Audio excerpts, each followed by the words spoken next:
Good morning student. आज हम alcohol से ही रिलेटेड एक नया चैप्टर स्टार्ट करेंगे। चैप्टर का उसी का एल्कोहल चैप्टर का ही पार्ट है ईथर। आप पढ़ चुके हैं एल्कोहल, फिनॉल, थर्ड आपका है ईथर। देखिए ईथर की बात करेंगे तो ईथर का जनरल फार्मूला लिखा जाता है ROR। अब जानते हैं कि ऑक्सीजन पर lone pair electron, oxygen lone pair electron contains करता है, ऑक्सीजन पर लोन पेयर इलेक्ट्रॉन होता है। तो ये आपका जनरल फार्मूला ROR, ये ईथर होता है।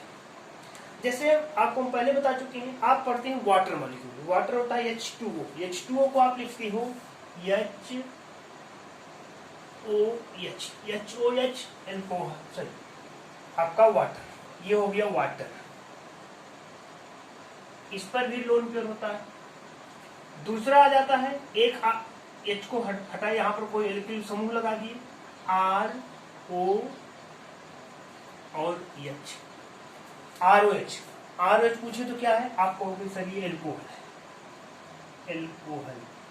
जब हम दोनों हाइड्रोजन को हटाएंगे एक नया समूह मिलेगा ROR, दोनों तरफ एल्किल लगाएंगे, ये आपका कहलाएगा ईथर।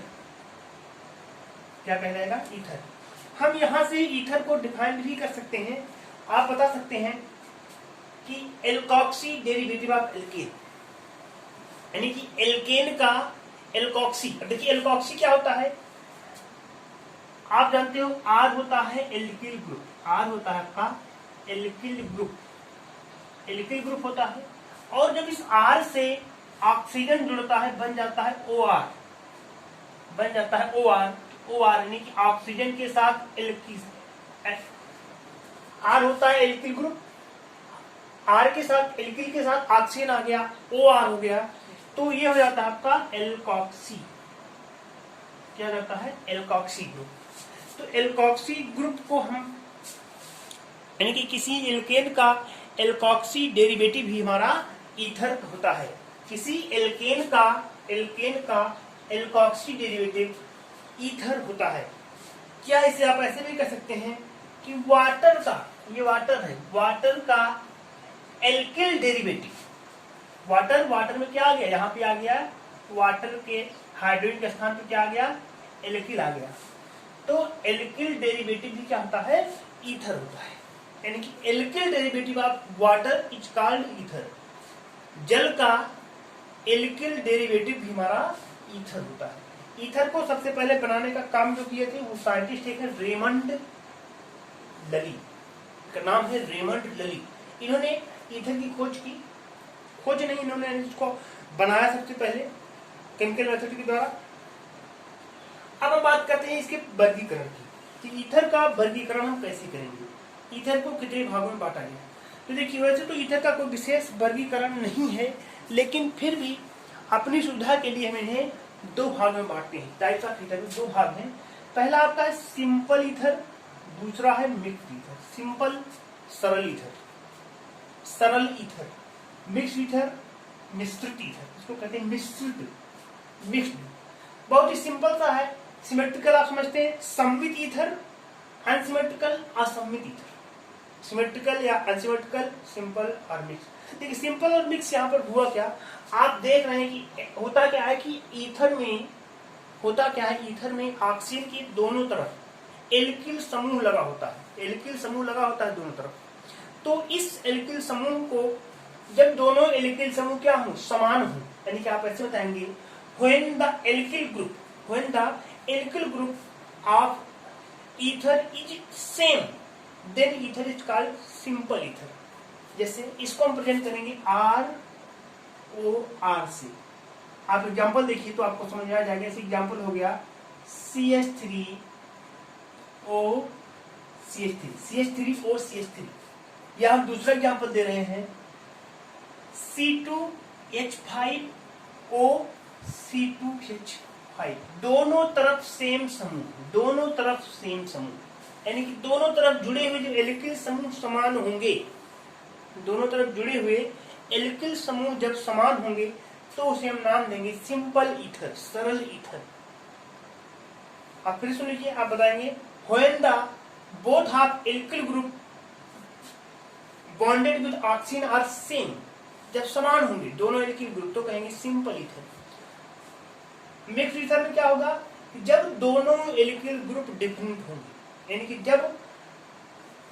जब ऑक्सीजन से जुड़े हुए दोनों एल्किल समूह क्या हों, अलग अलग प्रकार के हों, इसको हम ROR डैश से प्रदर्शित करते हैं। ROR डैश का मतलब हुआ, इस एग्जांपल आपको दें तो ये हो गया CH3O, इधर हो गया C2H5, इधर हो गया C2H5। तो एक तरफ एक कार्बन की श्रृंखला, दूसरी तरफ दो कार्बन की श्रृंखला, दोनों में डिफरेंस है। R और R में दोनों एल्किल में डिफरेंस है। तो ऐसे ईथर को हम नाम देंगे मिक्स्ड ईथर, मिश्रित ईथर कहेंगे। क्या नाम कहेंगे? मिश्रित ईथर कहेंगे। एक दूसरा एग्जांपल आप देख सकते हैं इसका, जैसे मान लीजिए इधर है CH3 CH2O CH2 CH2 and CH3। और आप देखेंगे तो एक तरफ 3 कार्बन की श्रृंखला, एक तरफ 2 कार्बन की श्रृंखला, यानी कि जुड़ी हुई दोनों श्रृंखलाएं, एल्किल श्रृंखलाएं, जुड़ी हुई दोनों एल्किल श्रृंखलाएं असमान है, नॉट सेम। तो ऐसे में इस टाइप के ईथर को हम नाम देते हैं अनसिमेट्रिकल ईथर, असममित ईथर। तो सममित ईथर और असममित ईथर दो प्रकार हो गए टाइप ऑफ ईथर में, सिंपल एंड मिक्स, सरल और मिश्र। अभी नामकरण में भी इसकी उपयोगिता लगेगी, इसलिए हम इसको बताया। बहुत सिंपल, आप देख रहे हैं बहुत सिंपल चीज है। अब बात करते हैं इसके हम नॉमेनक्लेचर की, नामकरण। देखिए नामकरण के लिए हमारे पास हम जानते हैं 2 मेथड है, कॉमन नेम है और IUPAC नेम। IUPAC नेम की भी चर्चा करेंगे। कॉमन नेम, इसका जो कॉमन नेम है वो बहुत ही साधारण तरीके से लिखा जाता है।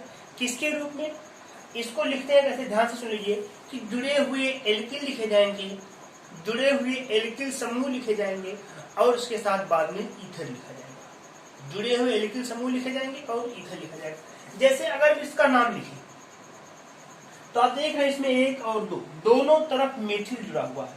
क्या जुड़ा हुआ है? मेथिल। दोनों तरफ मेथिल, इधर भी मेथिल इधर भी मेथिल। ये साधारण नाम की बात है, कॉमन नेम की बात कर रहे हैं। तो कॉमन नेम इसका क्या होता है? दोनों तरफ मेथिल, तो कॉमन नेम देंगे इसको डाईमेथिल, डाईमेथिल, और बाद में लिख देंगे एथिन, ईथर, डाईमेथिल ईथर। दोनों तरफ मेथिल हो गया तो डाईमेथिल, डाईमेथिल ईथर। और वैसे इसका नाम हो जाएगा, इधर भी C2H5 एथिल, इधर भी C2H5 एथिल, तो ये हो जाएगा die ethyl ether, die ethyl ether. चलिए इसका देखते हैं। अब ये जो अनसिमेट्रिकल है, अनसिमेट्रिकल में एक तरफ मेथिल एक तरफ एथिल, इधर मेथिल है इधर एथिल है। अब इसके नाम को हम इनमें दोनों का नाम लिखेंगे, यानी कि इसको लिखेंगे, मेथिल का भी नाम लिखेंगे, एथिल का भी नाम लिखेंगे। ये हो जाएगा आपका मेथिल एथिल ईथर। एक तरफ मेथिल है तो इसका नाम यहां लिख देते हैं, ये हो जाएगा आपका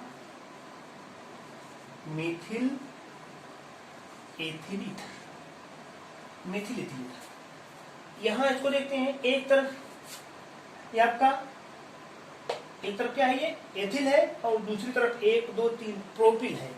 तो इसे लिखेंगे ethyl ethyl propyl ether, ethyl propyl ether. तो आप देख रहे हैं कि जुड़े हुए एल्किल समूहों का नाम लिखा जाएगा, जुड़े हुए एल्किल समूहों का नाम लिखा जाएगा और उसके साथ बाद में ईथर शब्द का प्रयोग करेंगे, तो वो ईथर का IUPAC नेम होगा, वो ईथर का IUPAC नेम होगा, सॉरी वो ईथर का कॉमन नेम होगा। अब हम IUPAC नेम में चलते हैं। IUPAC नेम के लिए कुछ विशेष कंडीशंस होती हैं, उनकी भी चर्चा करेंगे। IUPAC नेम, तो जब भी IUPAC नेम की बात करेंगे हम, तो इसमें अब देखिए हमारे पास है ROR। तो ROR में ये जो एल्किल समूह है, हमारे पास 2 श्रृंखलाएं होती हैं। हम एग्जाम्पल समझें आपको, हमारे पास है एग्जाम्पल है CH3 CH2O CH2 CH3। Common name आप जानते हैं, 2 तरफ ईथर, तो डाई एथिल ईथर आप लिखेंगे, इसको भी हम बता चुके हैं आपको, डाई एथिल ईथर। ये तो कॉमन नेम हो गए। लेकिन अब इसमें दो श्रृंखलाएं हैं, आपसे पूछा जाए श्रृंखला में कितने कार्बन, तो कहेंगे कि 2, 4 नहीं कहेंगे क्योंकि यहाँ पे 1 2 बीच में ऑक्सीजन आ गया, तो 2 कार्बन, इधर भी देखेंगे 1 और तो 2 कार्बन, तो 2 श्रृंखलाएं हैं। तो इन दोनों श्रृंखलाओं में इधर भी बहुत ही थोड़ा सा टिपिकल होता है डिफाइन करना कि किस श्रृंखला को मुख्य श्रृंखला कहेंगे, किस श्रृंखला को मुख्य श्रृंखला कहेंगे।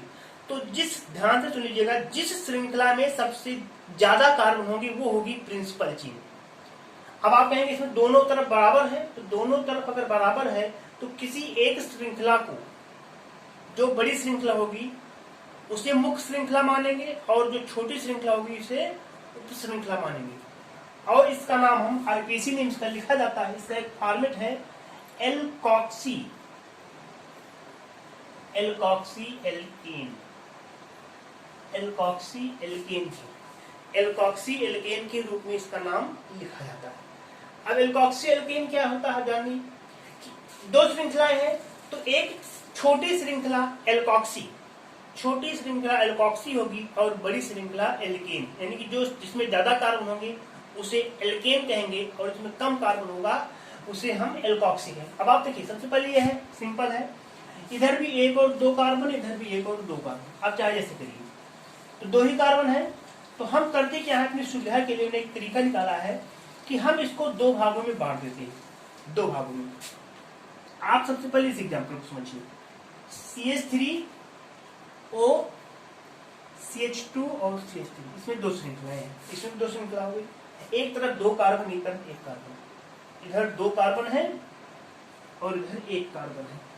जिधर कार्बन कम हो उसको आप ऑक्सीजन दे दो, जिधर कार्बन कम, अगर बराबर है तो चाहे जैसे करिए, अगर कम ज्यादा है तो जिधर कार्बन कम हो उसको आप ऑक्सीजन दे दीजिए, इसको यहीं से तोड़ दीजिए, ऐसे टूट गया ये ऐसे, यानी कि इसको अपनी सुविधा नामकरण के लिए मान ली, यहाँ से इधर हो गए, 2 भाग हो गए। तो 2 भाग हो गए, जिसको ऑक्सीजन दिए वो हो जाएगा एल्कोक्सी, और जो नहीं, जिसको ऑक्सीजन नहीं दिए वो हो जाएगा एल्केन। जिसको ऑक्सीजन मिलाया गया वो एल्कोक्सी, जिसको नहीं मिलाया गया वो एल्केन। अब मेथेन में मिलाया गया तो मेथेन में ऑक्सीजन मिला तो हो गया मेथॉक्सी, और इधर 2 कार्बन तो ये हो गया एथेन। ऐसे इधर देखेंगे, इसमें इसको भी तोड़ेंगे, चाहे जैसे तोड़िए, इधर भी 2 कार्बन, इधर भी 2 कार्बन, ऐसे इधर जहां से तोड़ दिए, इधर हो गया एथेन, तो एथेन से बना एथॉक्सी और इधर बना एथेन, एथॉक्सी एथेन। चलिए एक दूसरा एग्जांपल देखते हैं, CH3 CH2 CH2O CH2 CH3। अब आप देखेंगे इधर 3 कार्बन है, इधर 2 कार्बन है, तो कोई जगह बाद वाला ही होगा। अब इसको हम इस श्रृंखला को ऑक्सीजन देंगे, यहां से तोड़ेंगे इसको, तो ये कम वाला, हमने कहा कि कम वाली जो श्रृंखला होगी वो होगी एल्कोक्सी, यानी कि इसको लिखेंगे एथॉक्सी, इसको लिखेंगे एथॉक्सी। और इधर 1 2 3 कार्बन तो हो जाएगा प्रोपेन, यानी कि छोटी श्रृंखला एल्कोक्सी और बड़ी श्रृंखला एल्केन, तो एथॉक्सी प्रोपेन, एथॉक्सी प्रोपेन। चलिए दूसरा एग्जांपल और देख लेते हैं, ऐसे CH3 CH2 CH2O CH2 CH2 CH3। अब देखेंगे दोनों तरफ बराबर है, इधर भी 3 कार्बन है, इधर भी 3 कार्बन है, चाहे जहां से तोड़ेंगे, तो जिधर तोड़ दिए उधर ऑक्सीजन करके पहले लिखेंगे प्रोपॉक्सी, प्रोपॉक्सी प्रोपेन, प्रोपॉक्सी प्रोपेन। चलिए कुछ और टिपिकल नाम की भी चर्चा कर लेते हैं, तो कुछ और एग्जांपल। अब देखिए इसमें आप देखेंगे तो आप कहेंगे सबसे पहले कार्बन, अब एक ये हो गया ऑक्सीजन, ऑक्सीजन के इधर एक श्रृंखला इधर 1 कार्बन है, इधर 3 कार्बन है, तो हम जानते हैं 3 कार्बन की श्रृंखला मुख्य श्रृंखला होगी। लेकिन उसके साथ आप देखेंगे इसकी नंबरिंग हम करेंगे, क्योंकि 1 2 और 3 ये नंबरिंग हो जाएगी।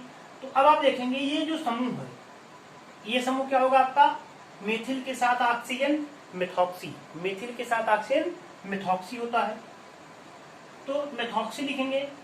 लेकिन इस मेथॉक्सी, क्योंकि मेथॉक्सी वर्ड आपका ये प्रीफिक्स होता है, ध्यान रखिएगा, मेथॉक्सी वर्ड आपका प्रीफिक्स होता है, तो इसकी पोजीशन क्या है, इसकी पोजीशन है 2, तो लिखेंगे 2 मेथॉक्सी, 2 मेथॉक्सी और 3 कार्बन थे तो लिखेंगे प्रोपेन, मेथॉक्सी प्रोपेन। चलिए इधर दूसरा देख लेते हैं। ये आपका ऑक्सीजन हो गया, एक तरफ है 2 कार्बन, एक तरफ 6 कार्बन, लेकिन अगर इस 6 कार्बन को ध्यान से देखें तो लिखा गया है C6H5, और हम जानते हैं C6H5 एरोमेटिक रिंग बेंजीन होता है, ये आपका एक बेंजीन रिंग है। C6H5 का मतलब बेंजीन रिंग हो गया, तो एक तरफ बेंजीन है, एक तरफ एल्किल ग्रुप है, तो 2 कार्बन के साथ इसको यहां से डिवाइड कर देंगे, इसको ऑक्सीजन दिए तो एथेन के साथ ऑक्सीजन आ गया तो हो गया एथॉक्सी, एथॉक्सी, और उसके बाद उधर C6H5 लगा तो बेंजीन, एथॉक्सी बेंजीन, इसका नाम हो जाएगा एथॉक्सी बेंजीन। अब देखिए इस एग्जाम्पल को देखते हैं, तो सबसे पहले यहाँ पे देखेंगे तो एक तरफ 1 कार्बन है, दूसरी तरफ देखेंगे तो 1 2 3 नहीं, यहाँ से गिनेंगे 1 2 3 और 4। अब देखिए इसमें 2 प्रीफिक्स छूट रहे हैं, एक 3 पर प्रीफिक्स है और एक यहाँ पर प्रीफिक्स है, 2 प्रीफिक्स है, 2 पर मेथॉक्सी है और 3 पर मेथिल है, 2 पर मेथॉक्सी और 3 पर मेथिल, इसका नाम हम लिखेंगे 2 methoxy 3 methyl, 2 methoxy 3 methyl, 4 carbon थे तो butane, methoxy 2 methoxy 3 methyl butane. तो आज के लिए इतना ही, नेक्स्ट क्लास में हम बात करेंगे मेथड ऑफ फॉर्मेशन की। धन्यवाद।